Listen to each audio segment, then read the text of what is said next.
What's up, everybody? How's it going? Thanks again for joining me for another BG-Cast Wednesday live podcast. Well, it's just you and I tonight, everybody. It's been a long time since it's been this way. My guest unfortunately had to reschedule to next week, but that is completely fine. I actually have been missing doing a solo show and breaking down topics and subject matter like I used to. So I'm actually really happy about this, that it turned out this way. I'm not happy that my friend has a throat problem. He went to a concert last Sunday, and that's just what happens. And I can't blame him. He probably had a great time, so no big deal. So without further ado, let's get into it, everybody. So, tonight I am going to be breaking down the subtle body, a topic I am very, very passionate about. I myself have been kind of on a subtle body journey over the past year through different types of Kundalini Kriyas, through different types of meditations, different types of practices, indeed. And what I'm going to kind of get into tonight is what is the subtle body? A lot of you know aspects of it, but we are going to take a deeper dive in the topic as a whole. And we're going to be discussing what it is, how it functions. We are also going to be discussing how we can train it, how we can cultivate it, what it can do for our consciousness, and what it can do for our physical health as well, because there is a physical health component that ties into this. And I'm actually going to bring up one of my earlier episodes where I did speak about this, so you guys can kind of get an idea of what I'm talking about. So nonetheless, let's get into it, guys. What is the subtle body? What is it? Well, I've come to find that this is a very real thing. This is not just a metaphysical woo-woo concept that we theorize is there and we don't have evidence that it's there. There is evidence that it's there. And I'm going to even bring up, as we get a little bit further into the show, an NIH study on energy meridians, which you might be very surprised to take a look at and to see the results of this study. I found it very interesting. And these were also found in animals, not just humans. So I think this is really cool that even other forms of life on this planet, in this temporary human existence we are in, also have a subtle body. This is really cool, guys. So nonetheless, let's get right into it. I did say I was not using Wikipedia anymore, probably I think about like 10 episodes ago. But I am going to use it this one time because I looked over this definition. I don't see any propaganda in it. So nonetheless, let's get started, guys. So we have the subtle body. So a little bit of a brief definition here of the subtle body. We do have an image I am going to showcase here as well. So the subtle body.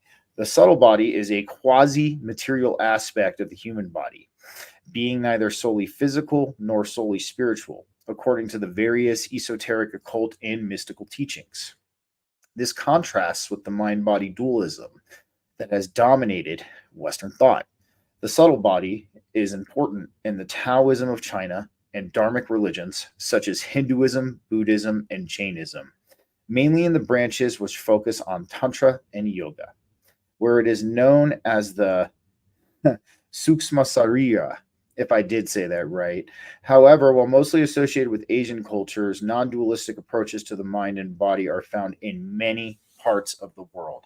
So let's kind of take a look at this image real quick. So this is a Vedic depiction of the subtle body. And let's go here. So we have, you guys can see here, we do have the root chakra.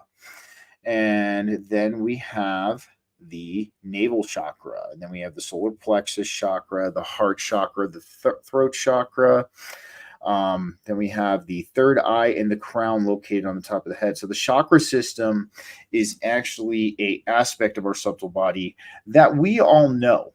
A lot of people are very, very familiar with this aspect of the subtle body. It's talked about in a lot of different esoteric and I hate to say new age traditions at this point, but it is also talked about in a lot of old age teachings as well. So a lot of us are already very familiar with the chakra system.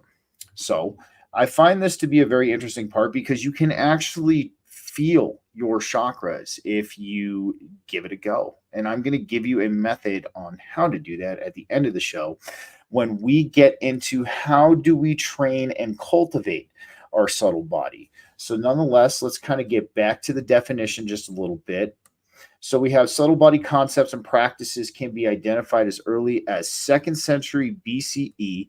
I do think it goes back even way further than that. I do think I was talking with the Fourth Way about the Library of Alexandria last week's show. And I do believe that there was a lot of older information on the subtle body and the different aspects of this in that library that got burnt down. I do believe that there was a lot of missing pieces, not just to our history, but to our nature as human beings that was potentially located in that library. I mean, that's just my take. That's just my opinion. But nonetheless, let's keep going, guys. So it was evidently present in Indian thought as early as the 4th to 1st century BCE, when the Taittiriya Upanishad described the Panchakoshas, a series of 5 interpenetrating sheaths of the body. A fully formed subtle body theory did not develop in India until the Tantric movement that affected all its religions in the Middle Ages. In Indo-Tibetan Buddhism, the correlation of the subtle body to the physical body is viewed differently according to school, lineage, and scholar. But for a completion stage in yoga, it is visualized within the body. And this is kind of what my train of thought is too. I know a lot of us have this train of thought. The subtle body and the physical body they work in unison. It's located within our being. I don't think anything exists on the exterior of us per se. I think when we start to kind of traverse down that route of things being outside of us as opposed to an internal thing, we start to release our power. We start to give it away. So I do agree with the concept that the subtle body is in unison. We technically have 10 bodies. I've gone into this in other episodes before. If you guys want to see an episode on the 10 bodies, let me know about that. Next solo show, we can do an episode on that. But nonetheless, let's continue, guys. This is fun. I haven't done this in a while. We've had so many guests lately, man. I haven't had the chance to really break down anything, it's nice to take a break from the research. Like, don't get me wrong. Like, when you're constantly researching all of the time, it can get a little taxing. So it was nice to have as many guests as I did, just to kind of alleviate that. But, I'm looking forward to this. This is great.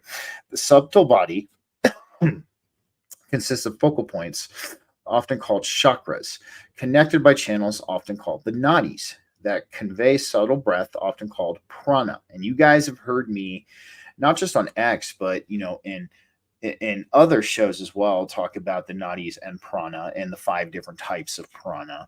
I actually did a post on X about that recently on how balancing these different types of pranas can actually help alleviate health issues that you could potentially be having. And we're going to kind of dive into that a little bit further as we go in. But no, I mean, I'm going to say this, and we'll get to why I feel this. If you train and cultivate your subtle body and you learn to balance the 5 types of pranas, you will never get sick, and you will live a very long and healthy life, and you will retain a somewhat youthful appearance until the day you leave this existence. I mean, we look at all of the old monks and we look at the yogis of old who were rumored to live for hundreds of years. In fact, that is where Kriya Yoga came from. There was, I believe, the story, correct me if I'm wrong, anybody, there were 5 gurus sitting around a campfire, and this man who was 246 years old decided to give them the secret of Kriya Yoga. So I find this very awesome that we kind of see this kind of continue through the line. I mean, we even look at Qigong practitioners and Qi cultivators who are rumored to still be living, some upwards of, 150, 200 years old. I mean, I have not seen one myself, don't get me wrong. But as we dive into the science of this, you will see that this could very well potentially be a possibility. So let's continue, guys. pups are always getting upset at something upstairs. Through breathing and other exercises, a practitioner may direct the subtle breath to achieve supernormal powers, immortality, or liberation. So this exactly is what I was touching on, guys. There is I mean, we all know about spiritual immortality. We all are already spiritually immortal, but there is a type of physical immortality that you can achieve here. And I know a lot of people are going like, come on, like, are you serious? Like, I don't want to be here that long. I don't want to get me off this pop stand. Like I'm done being in the 3D. I'm done being on Earth. But it's not like that. It's, in fact, if you do reach this state, you will master this existence. So this is just going to be kind of like a kind of slow roller coaster ride, or even like a slow kind of boat ride at that point. So, I know a lot of you feel that way. Oh, I don't want to live any longer than I'm meant to live or anything like that. But, mastering this reality could have its benefits. I think we can agree on that. So, the subtle body in the Western tradition is called the body of light. The concept derives from the philosophy of Plato. The word astral means of the stars, thus the astral plane consists of the seven heavens of the classical planets. Neoplatonists, Porphyry, and Proclus elaborated on Plato's description of the starry nature of the human psyche. Throughout the Renaissance, philosophers and alchemists, healers, including Paracelsus, hope I'm saying that right, Paracelsus and his students, and natural scientists such as John Dee continued to discuss the nature of the astral world, intermediate between earth and the divine. The concept of the astral body, or body of light, was adopted in the 19th and 20th century by ceremonial magicians. The Theosophy movement was the first to translate the Sanskrit term as subtle body, although their use of the term is quite different from Indic usage, as they synthesize Western and Eastern traditions. This makes the term problematic for modern scholars, especially as the Theosophist view often influences New Age and holistic medicine perspectives. Western scientists have started to explore the subtle body concept and research on meditation. So, guys, I think that was a pretty good definition for Wikipedia. I have to give Wikipedia that. I'm kind of, I don't use them anymore for that, but for certain reasons, obviously, I feel just because it's funded by intelligence agents, or funded by liberal white philanthropists, and is monitored by intelligence agencies. I feel that there's the information there can kind of be a little bit bad, but this was not too bad. But touching on some of the things we talked about in that article, we're going to go over some photos real quick of what they described. We're going to go over the chakra system, which I'm sure you guys are very familiar with, but we're going to go over the three major nadis, Ingala, Pingala, and the Shushma nadis, and how they play a part in our body. So let's dive right in. You guys are awesome for joining me here tonight. Let me pull up this article here. There we go. Boom, boom. And here we are.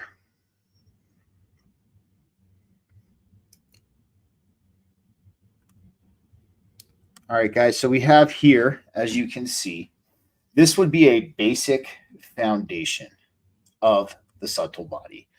So as you can see, we have our major chakra centers, okay? We got Muladhara chakra, we got Sadhisvana chakra, we got Manipura chakra right here. So this would be known as our lower triangle. And then we have Anahata chakra, we have the throat chakra, we have Ajna, and then we have the crown. So as you can see, we have these passageways that are moving. All right, that we see that are moving here. And we see how it comes up from the root, kind of hits up here at the third eye, and kind of returns back down to the navel chakra.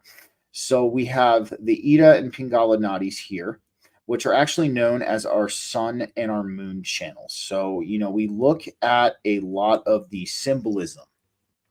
We look at a lot of the sun and moon symbolism in a lot of the different spiritual traditions, and excuse me, and we kind of see it at face value. But really, what the sun and the moon represent are the masculine and feminine energies. And this is why I stress energies. Males have both masculine and feminine energy, and females have both masculine and feminine energy.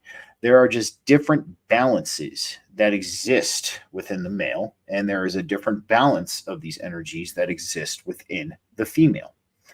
So, when we learn to balance these energies, talking about when the two become one, okay, when we have this balance within us, the appropriate balance, we end up entering a new state of being. And this is something that's talked about throughout many different spiritual traditions. I think it's often mistaken for androgyny. There's some people who would debate that possibly has something to do with it. I personally feel it is strictly from an energetic standpoint. All right. I don't think it's from a physical standpoint, but that's just my opinion. So, and then we have the Shushma Nadi, which is your main nadi, which is the spine, if you want to think about it as well. Because we have the spinal nerve that runs up and down from the base of our spine here at the coccyx up down to up into our brain, where we enter the hypothalamus cavity at the brainstem on the base. And you could even theoretically say that this area right here is where that enters into the brain.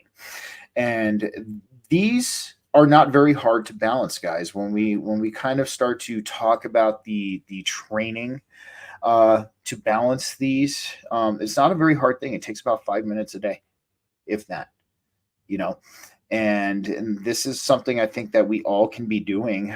This, I'm going to say, is going to generate a better state of mental, emotional, and spiritual health as well. So this was a good one. Let's take a look at some other depictions of the subtle body so we can get to know the different traditions. And one thing I think you're going to come to find is that there is a similarity between every single spiritual tradition when it comes to the subtle body. So let's pull it up. It's almost as if we're looking at the same thing. You know what I'm saying? But same song, different melody. I guess you could say it that way. So these kind of actually, so I do want to bring this up real fast for you guys so you can take a look at this. So these are kind of this is 5 of the 10 bodies here. This is something I was bringing up, but you could potentially say that the subtle body is the energy body. It is kind of just this little layer right here that is located just on the inside of the physical body. And I really like kind of that depiction of that there, because I feel that personally is a kind of a good representation, at least from what I've learned. Now, this is the 5 Vyas. I did a post on this on X, and this is something we're kind of going to dive into a little bit, because these are the 5 types of pranas that I talked about. So you have Udana, throat to head. You have Prana, which is chest, which is what we're typically talking about. We have Samana, which is your abdomen. We have Vyana, which is your whole body, which is your auric field, which is also your 8th chakra. A lot of people do not know that. They do not know that the auric field is also your 8th chakra.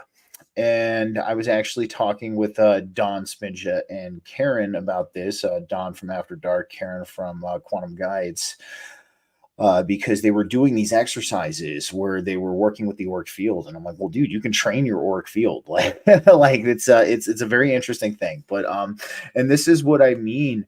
We can alleviate certain health issues and certain mental health issues as well. So if you want to work with prana, what we do is we actually increase respiration, circulation, and your sensory motor skills. Okay, so anybody with have issues with like COPD, anybody that has problems with circulation or anything like that, working with prana to the best of your ability is going to help kind of balance these issues. And same thing with udana. As we balance udana, we can have a higher sharpened intelligence. We can sense things, subtle things that we normally cannot sense. We have mental fortitude when we balance Udana. Um, our speech and our memory are all improved. So if people are forgetful, or they have a problem really relaying and conveying themselves, and that kind of ties into the throat chakra right there. That's what you want to work with. And if we have issues with digestion and integration and nourishing ourselves, we work with samana. Uh, Again, we have Vijnana, which kind of helps with the joints, the muscles, circulation, the heartbeat. And then we have Apana. So usually we kind of think of prana and apana, because prana is the inhale, working with apana is the exhale. So this kind of helps with sexual problems, the apana, menstruation, issues with urination, and things like this. So I think this is kind of a really cool thing to look at when we're taking a look at this too, because I've talked about for so long on how a lot of these physical ailments that this society deals with could very well be linked to energetic issues. I mean, we look at the state of the mental and emotional health in the Western world. I mean, it's we are literally putting egotism, narcissism, psychopathy, and sociopathy on a pedestal here in the Western world. And another thing as well, we have all of these oxymoronic norms and stereotypes that the Western civilization decides that it wants to follow. So this can cause really bad mental health and other things like that. So working with this can also assist in your healing. So let's get kind of into it a little bit more. I do feel they have some very interesting. So you guys might have saw this one. So these are the 5 vayas as well, but they kind of give a little bit of a more in-depth system as to how they work as well. And this is more of looks like a Taoist version of this map. But nonetheless, guys, there's many different types of maps for the subtle body. This one I really like as well. It kind of shows through a downward dog pose the balance of these meridians as well. So, nonetheless, guys, let's dive a little bit further. I do think that there is truly something to this. And I mean, I wouldn't be talking about this ad nauseum if there wasn't really something to this. And this is just something I want to say real quick. And I want to just add this. It seems like a lot in this community. All right. Love to talk about these concepts. We love to discuss them. We love to, really, really kind of hammer it in. There's very few people who are actually exploring them. And that's what I try to bring to the table here, is that I'm actually here exploring these concepts. And as somebody who is exploring these different concepts, I feel wholeheartedly that there is most certainly something to this. So let's get into the next article real quick. And I liked this one. I did not get a chance to read all of these, unfortunately, but I got a chance to read this one. So we have Studying the Subtle Body. So since our earliest days, Zalin's staff, seminarians, and program leaders have brought us countless questions about chakras, meridians, Kundalini experiences, and other phenomena that suggest we possess an extra physical or subtle body that exists alongside our physical frame. Many people have suggested that we explore such reports to determine their truth through a multidisciplinary long-term study. But though we've conducted such studies in other fields, we have never done so. However, at long last, we are planning such a study now, which is awesome. The essay that follows provides a context and reasons for it. Its author, Simon Cox, is a scholar and Kung Fu teacher fluent in Chinese, Tibetan, Sanskrit, and Greek. He practiced transformative exercises for 5 years in Chinese monasteries and earned a PhD in religious studies at Rice University under the guidance of Jeff Kripal. He is also the author of The Subtle Body, a genealogy. So, I mean, we now actually have, and I will post these links, guys. I did not exactly have all of the time to post the links. But as soon as I get done with the video, I will edit the description to both the Rumble and the YouTube video so you guys can find these links and do some of the research yourself. I usually do this for my solo shows, guys. I don't tend to read the whole article. I will go through it a little bit because I'm not trying to bore you guys. But if you do like to do your own research and check this stuff out, I will leave the links for you at the bottom of the description. So nonetheless, let's continue. The Assailant Institute has been haunted by the subtle body since its 1962 inception as a place where spiritual practice meets open-ended inquiry, and as a major hub in the Western reception of Eastern religions and systems of practice. The subtle body and its surrounding energies and potentialities have floated around the grounds of Assailant as a kind of obvious presupposition, something that is plainly real to the body workers, spiritual seekers, and casual weekend seminar attendees who pass through the space, even as it takes on different forms and surfaces in diverse and often mystifying ways. So yes, that is true. It's a very real thing, guys. I can't really kind of hammer it home harder than I am with this. So over the past 6 decades, Assailant has hosted numerous inquiries into subjects peripheral to the subtle body. Initiatives on meditation, visualization, somatics, hypnosis, a wide range of psychotherapies, and the survival of bodily death have brought together practitioners and scholars from disparate academic kingdoms and produced literatures that have seriously impacted their respective fields. But a concerted subtle body initiative has never been undertaken. Why? While there are many reasons the subtle body has evaded sustained inquiry, the most obvious one pertains simply to the overwhelming size of the topic. But there is something else too, and I am going to add this in. If this were to come out as mainstream knowledge, like I said, for all of the people who participate in the consensual reality, and what we'd be looking at here is this, okay? It's in all honesty, it would destroy modern medicine. Okay. It would open the door to basically what I would say is this. It would open the door to our true nature as human beings and where we really come from and our origins as well. And on BG-Cast, we've talked about this multiple times that they can't have us knowing that. They can't have us knowing our true nature. They can't have us knowing our true origins, because if we did, we would no longer need the control structure that we currently have. We would no longer be putting up with the world stage and the clown show that we deal with every day in this reality. We would no longer be putting up with this. And also, too, a bunch of enlightened humans walking around is really bad for the machine. Really, really bad. So let's get back to the article. And that's why I think it's evaded sustained inquiry, 100%. If you're going to dance with a bear, you've got to dance all night. Michael Murphy recently related to me.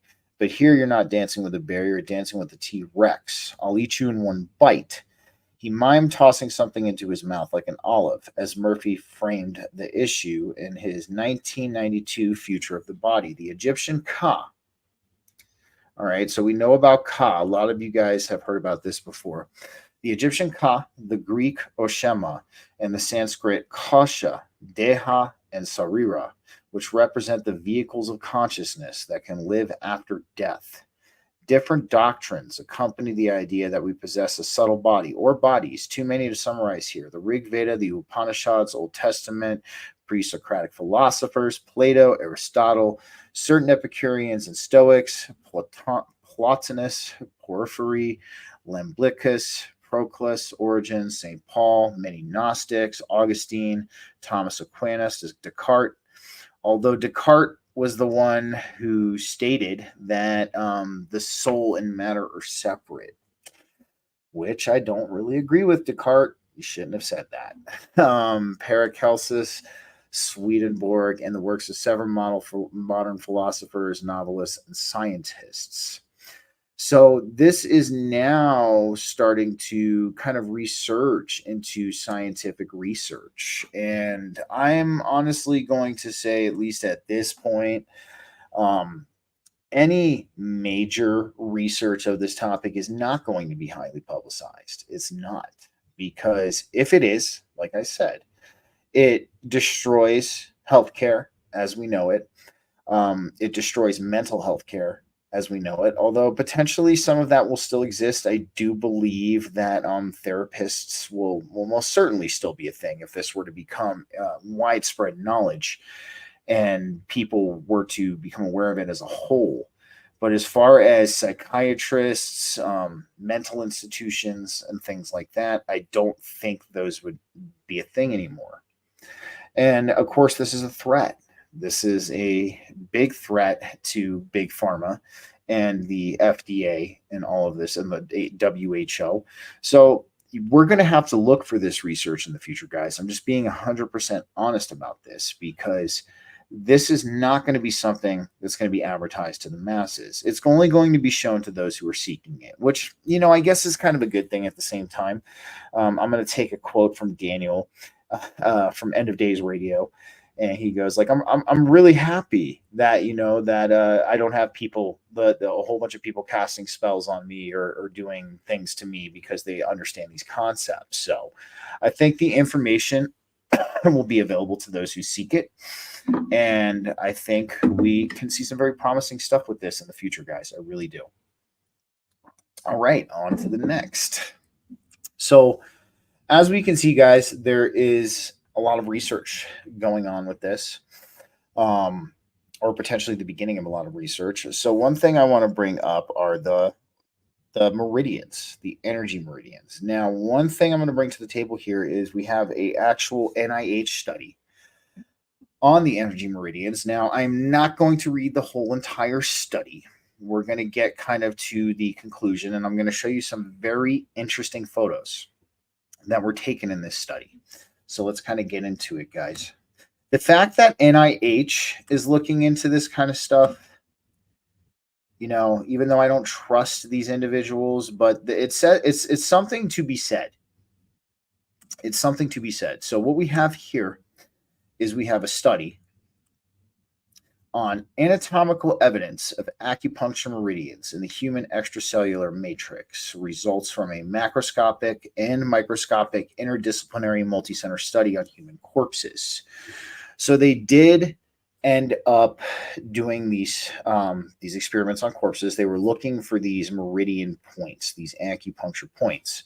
So when we're talking energy meridians, we're also talking the nadis. These are the less, I don't want to say lesser nadis, because we have the three major nadis, the Ingala, Pingala, and the Shushma. But I don't want to call these lesser nadis, but these are what the meridians are. This is how energy circulates and flows through our body.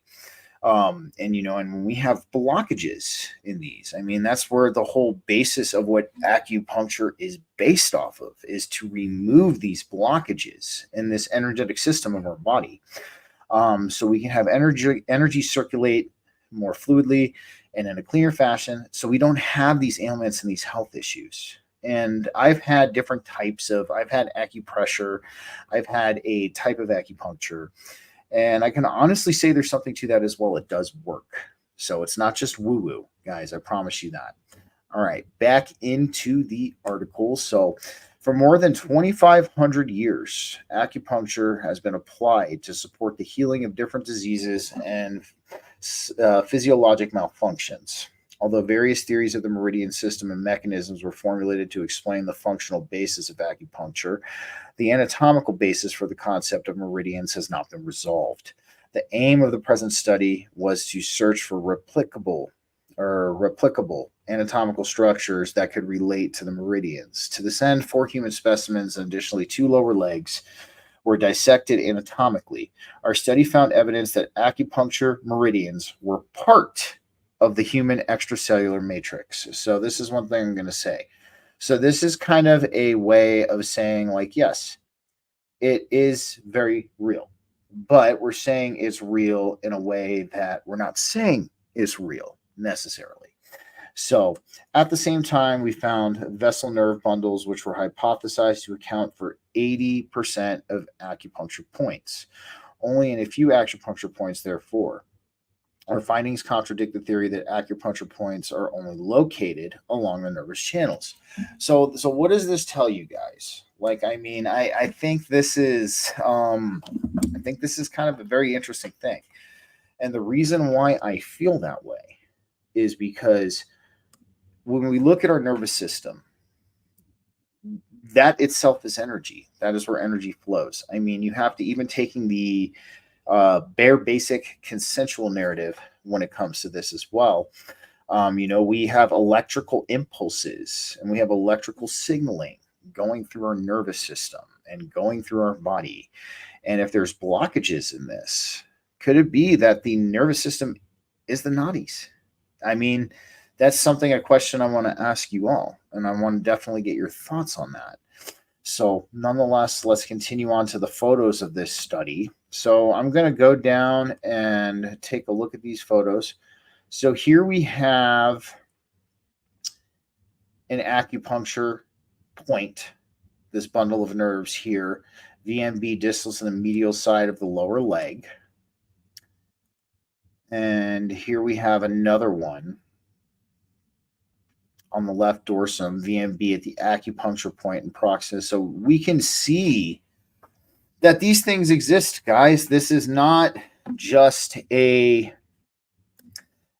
freaky woo-woo, guys. This is not just some metaphysical idea that is lacking evidence and is not there. We're looking at real time, at right now, the evidence for these meridian points in the bodies. I find it amazing. I mean, it's like I said, we're dealing with NIH, so like we take it with a grain of salt. But I mean, we can even look here. We have VMB without acupuncture point distal to the VMP. We can see that's where the needle would go in this case right here to change this up. So you can see this area here. So this is real, guys. This is not something that's fake. We have evidence for this. So we got the fascia course of the stomach meridian here. So all of these meridians in our body, guys, I mean, and then we have the preparatory presentation of the fascia. This is for the stomach meridian again. I'm telling you guys, this is just a very interesting thing. So we see they place the acupuncture needles where the points are. Fascia course of the gallbladder meridian between GB35 and GB36. So guys, like, we're seeing evidence for this in real time. And I myself don't need evidence, but I know there are still people out there who are on the fence about this kind of stuff. Okay, like, I see it in this community all the time. There are people who are holding on to just a little bit too much. They still want to hold on to the scientific side of this. So guys, I'm doing this for you, for those who clutch onto that a little too much because you're afraid if you let go of it, it's going to make you a less credible person. But what have we seen from the scientific institutions, guys? What have we seen? They themselves are not exactly credible. So we have to take into account, when we're looking at these physical meridian points in this study. I know some people just joined us. I'll kind of scroll back up just a little bit so people can see what I'm talking about. But this is real, guys. This is not just a made-up concept. So guys, for the ones who just joined us, real fast, I'll do a quick run over. You might have to rewind for the whole explanation, but we have physical evidence of meridian points in the body, of the nadis that I'm showing here. That NIH did a study on this, and in the introduction, they said that this is a very real thing. They basically said it was real without saying it's real. And you know how they do that, very much so. So these are just some more photos of these meridian points here. So you see the gastric meridian comparisons as well. You can see these bundles here. And this is just something that I find so profoundly amazing, that we can find a study on this So this is just something great. So the discussion will kind of go over a little bit. So thereby, we established a close connection of acupuncture points with structures of connective tissue. Hein found that in 80% of acupuncture points, a bundle of vascular nerves of soft connective tissue passes through fascia holes to the skin. So, in a sense, what this is saying is that these things actually have a connection to the exterior surface of our body. So this is why acupuncture, when we're talking about the meridians and the nadis, we're looking at like hardcore evidence for it right here. Like, you know what I'm saying? I mean, you know, like I said, we take what we see from the scientific institutions with a grain of salt, but we're looking at very hardcore evidence that this is a real thing. We have these nadis. We have this system within us that kind of incorporates itself into our physical being, although it is not 100% physical in and of itself. So I think this is a really good thing to take from this study, 100%, that this is a real thing, guys. It's time we stop guessing, or it's time we stop speculating that the subtle body is real, and if the subtle body is real or not. We can see based right here that it could very well potentially be real. And I personally do believe that it is real based on my experiences and the experiences I've spoken with others. So, guys, we'll kind of go over this study a little bit more. And then we're going to get into ways how we cultivate our subtle body. I think it's a great thing to take a look at. So, nonetheless, so by finding fascia fractions of human extracellular matrix with a fiber run as the course of the acupuncture meridian, we suggest that the anatomical substrate of the acupuncture meridian is the fascia superficialis corpus of the human extracellular matrix, as it was suggested in scientific works. At the same time, we found parts of the muscles, tendons, and ligaments follow the meridian course. The histology showed that between Verum, acupuncture meridian, and placebo, there is no detectable difference. The fiber folding in the meridian progression could be detected macroscopically and microscopically. However, after fixation with formaldehyde, so they're just talking about using that. But nonetheless, guys, I mean, I think this is outstanding. I think this is outstanding. We have physical evidence of the nadis or the meridians. They are one and the same.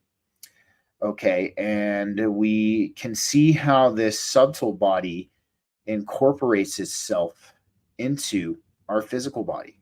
I think it's such a cool thing. So, nonetheless, let's get into the different ways of training this, guys. I do think it's imperative that we train this. So, based on my experience, what I can tell you is if you train your subtle body and you cultivate this aspect of yourself and you become aware of it, there's going to be some things that happen. Like I said, you're going to notice a very big amount of overall longevity and health. Okay. You are going to accelerate your external and your internal healing. And why do I say external and internal?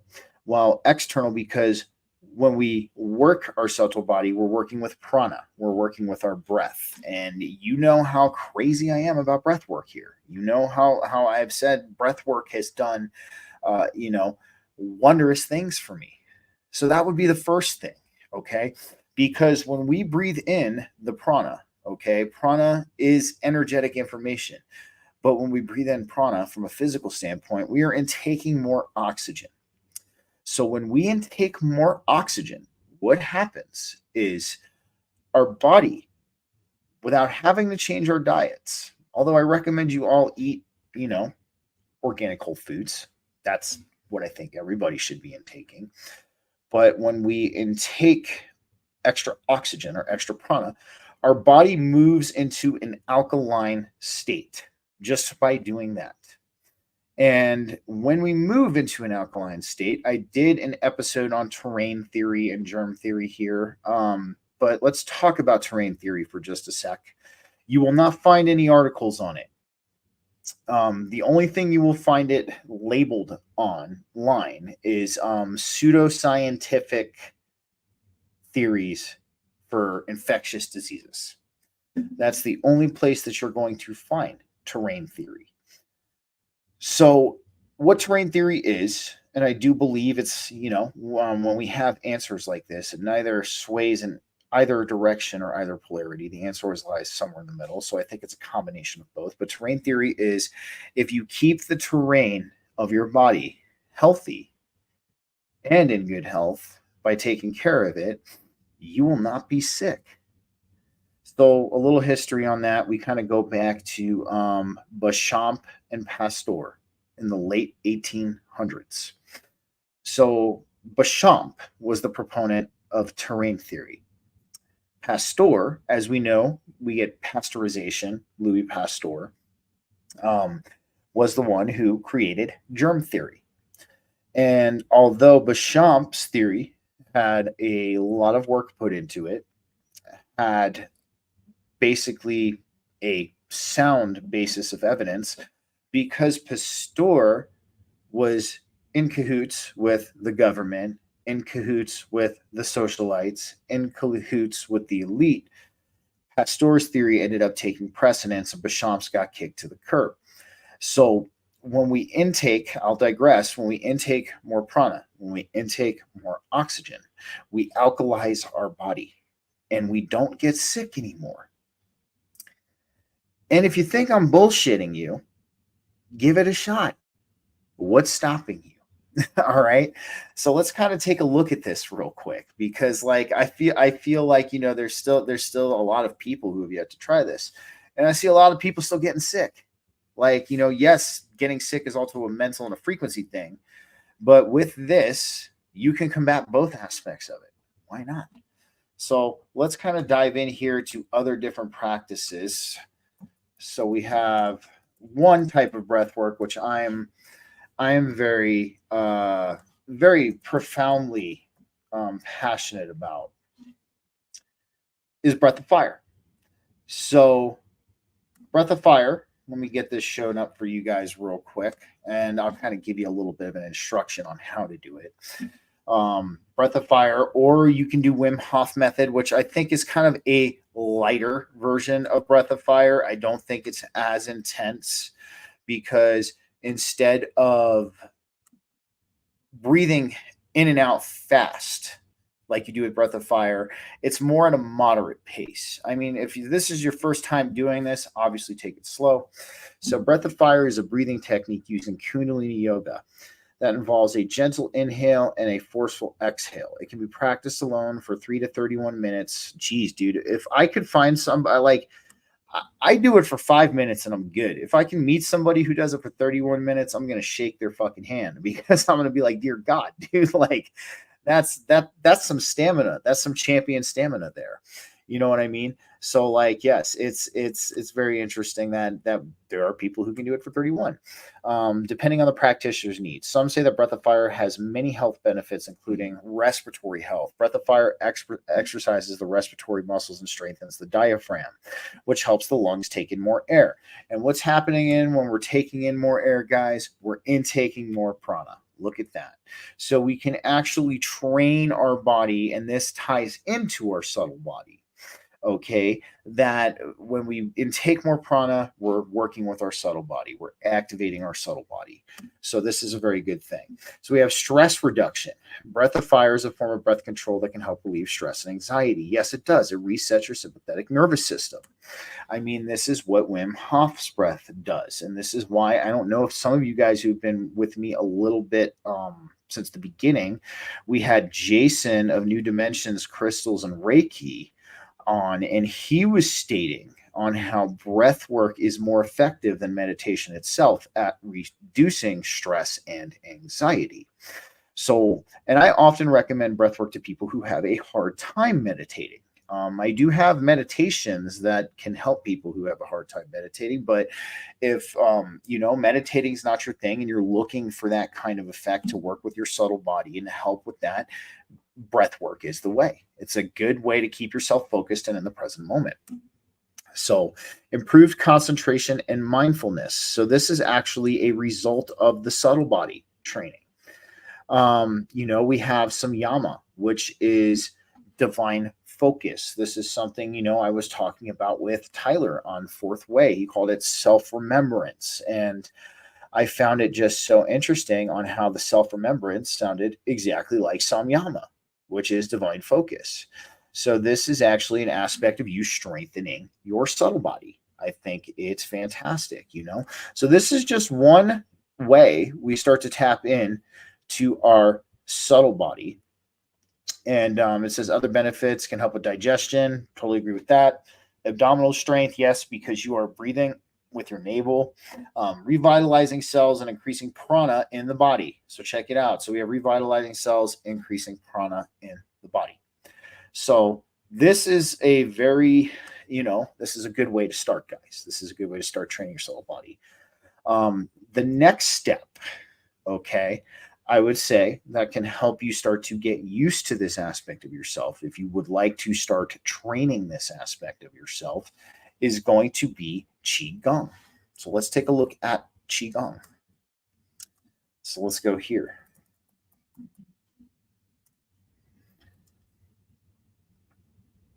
I'm telling you guys, give this a go. Give it a go because, again, a lot of us in this community, we love to talk about these concepts. We'll talk about them all day long, but putting them into practice, putting them into training. I know there's a whole bunch of people on X who are doing it. Good on you guys. And I want to say that 100%, that I know there's people who I talk to and that I collaborate with every day that are actually exploring these concepts. So good on you guys. But for the rest of you who just like to talk about them instead of trying to explore them, why don't you give exploring them a chance and give it a shot? I think you're going to find that you are going to have a different way of being very quickly. So let's talk about Qigong. That would be the next step, or a type of alchemy, energetic alchemy, that we can use for this. So let's go ahead and head up to Qigong. So the physical health, Qigong can help build up muscle strength, improve flexibility, increase cardiovascular and respiratory fitness. It can also help balance with coordination, which can improve daily tasks like walking. Western scientific research has shown that Qigong can reduce hypertension and the risk of falling in older people. So that's just the physical part of this. So Qigong can help reduce stress and anxiety and improve sleep and mental function. The controlled breathing in Qigong activates the parasympathetic nervous system. This is the thing we're talking about, guys, which is responsible for the body's rest and digest system and slows down the body's stress response system. Elemental breaths, which are fundamental breathing exercises and visualizations, can also help release anxiety and transform negative emotions into positive ones. So this also is cultivating this. So I was on a podcast the other day. I was on After Dark with Don, and I was asked, what is the difference between prana and chi? And let me just tell you this, it is one and the same. It truly is. So when you intake prana into your body, it is essentially chi. Chi is a life force energy.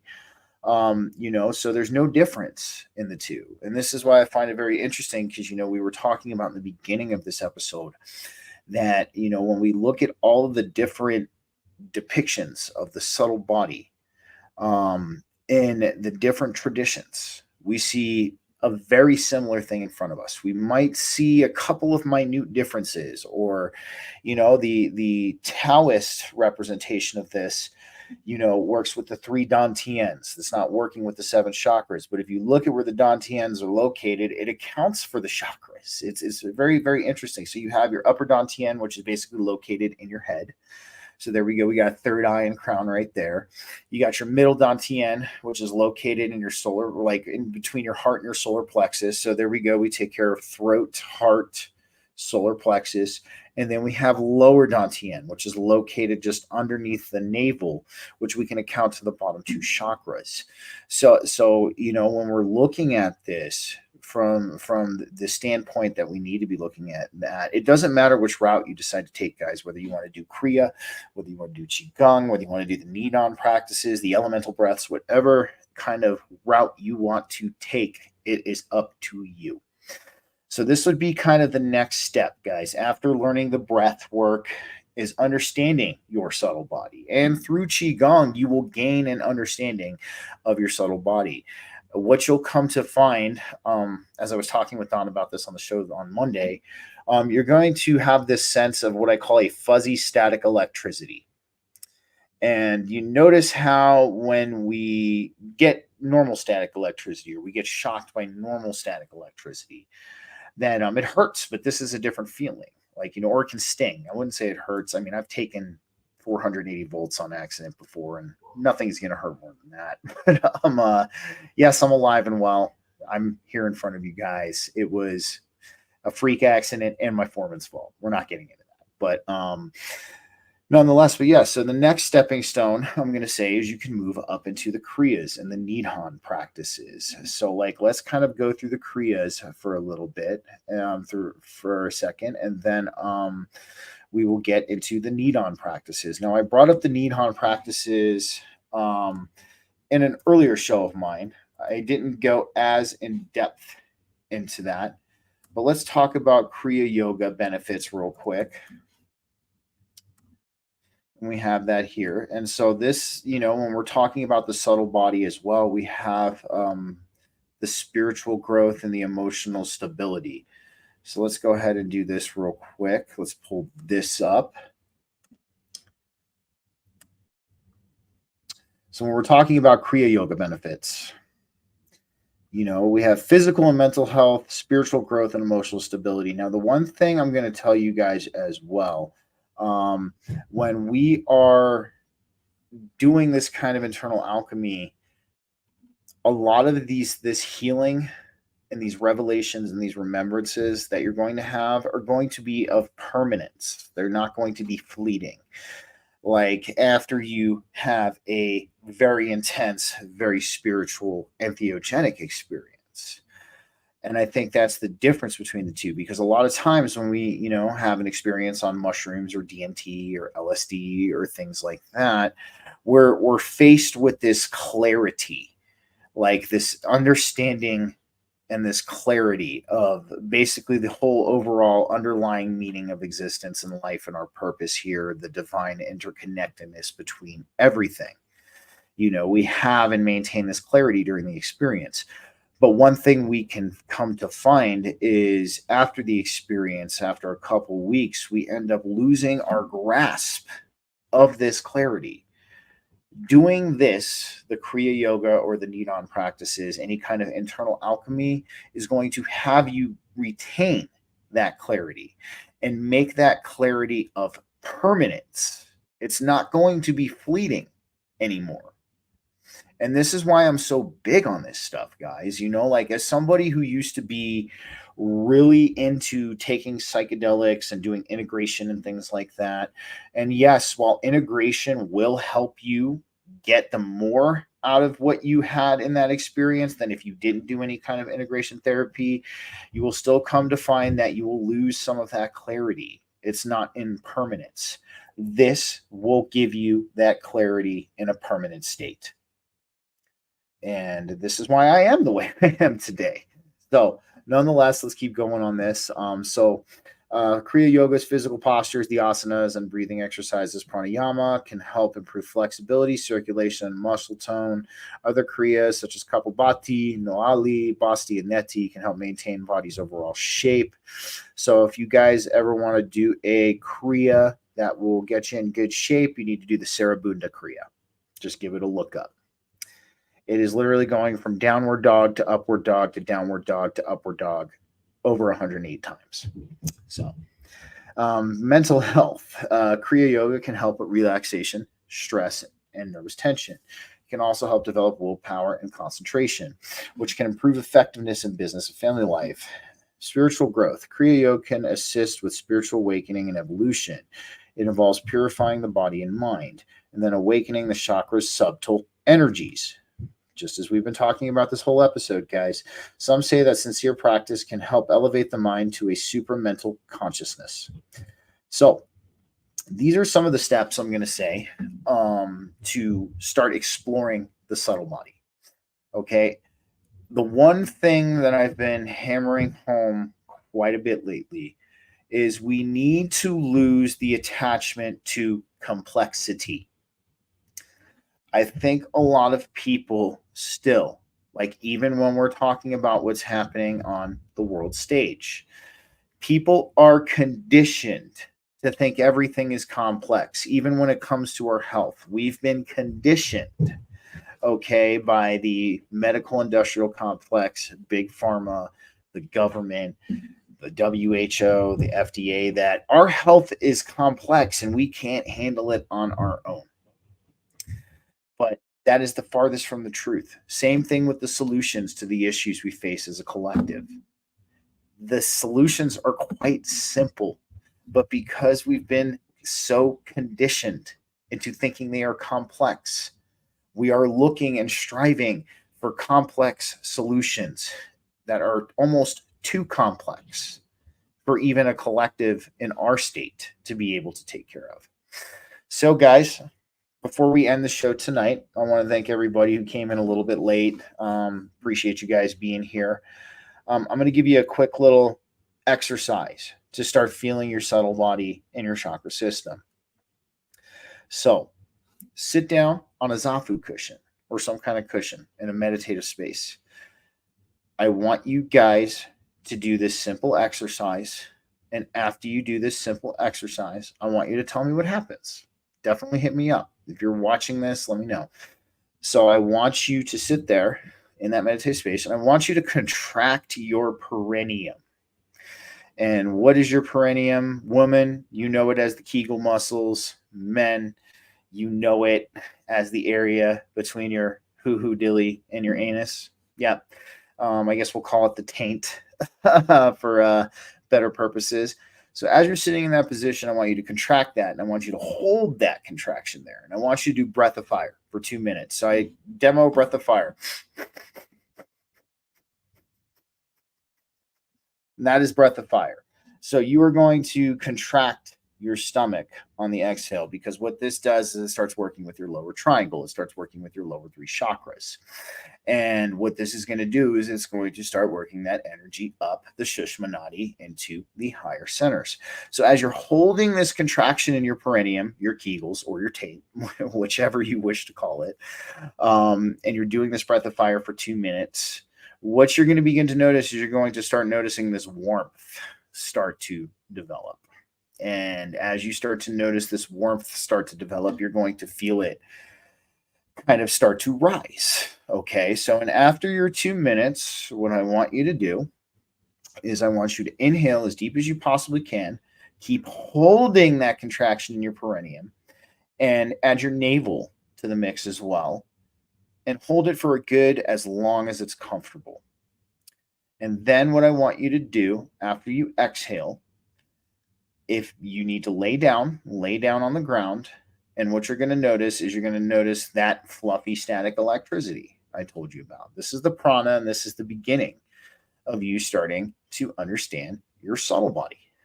And I'm telling you, do it once. Call my bluff. I'm telling you, it works. And we will probably be doing another episode on this, another part on this. I'm going to look deeper into these studies that we were looking at before. I'm going to see if I can find if they've begun. And guys, let me know if you'd like a follow along Kriya class on Sundays. Now, I'm not certified to teach Kriya, but we can do it together and you can follow along. So let me know if you guys would like something like that. I can show you what I know. I can take you through what I do. Mind you, what I do might not work for you, but feel free to put your own little spin on it. That's the best thing about this, guys. It's all intention, like I've said plenty of times. Well, guys, I'm going to be wrapping it up for tonight. It was good to do a solo show. I haven't done a solo show in a while. It was almost like a new thing for me again. You know, I've been having so many guests lately. And I was really kind of scrambling a little bit to find some things to break down. So that's kind of why I ended up having a little bit more guests. But glad you all decided to join me here tonight. It was nice to see all of you. I will be back next week with Alex Freeman. he will be feeling better by then. A little bit about Alex. I've known Alex for over a decade. He's been very heavy in the anarchist community for that since the late 2000s. And we're going to be breaking down why our government is illegal and why people don't know it's illegal. And I don't understand why people are still putting up with it, but that's nonetheless. We're going to be talking about decentralization. We're going to be talking about homesteading. And we're going to be talking about how the DNC and RNC are practically corporations and illegal themselves. So, guys, thanks again for joining me for another BG-Cast Wednesday live podcast. I hope you enjoyed this, guys. If you have any questions about anything I talked about in this video tonight, all of you on X know where to find me. For anybody watching on Rumble and YouTube, you can find me on X. You can find me on Facebook. You can find me on IG. I'm still holding on to my Meta accounts because I have listeners there that don't have X accounts. So hopefully soon they will join over to the, I'll say the good side at this point, because Meta has become the dark side. So other than that, guys, y'all have a great night. Take care. Stay frosty. Stay free. Stay awakened. And do not let what's happening have any attachment in your heart, mind, and soul. Take care, guys. Have a good night.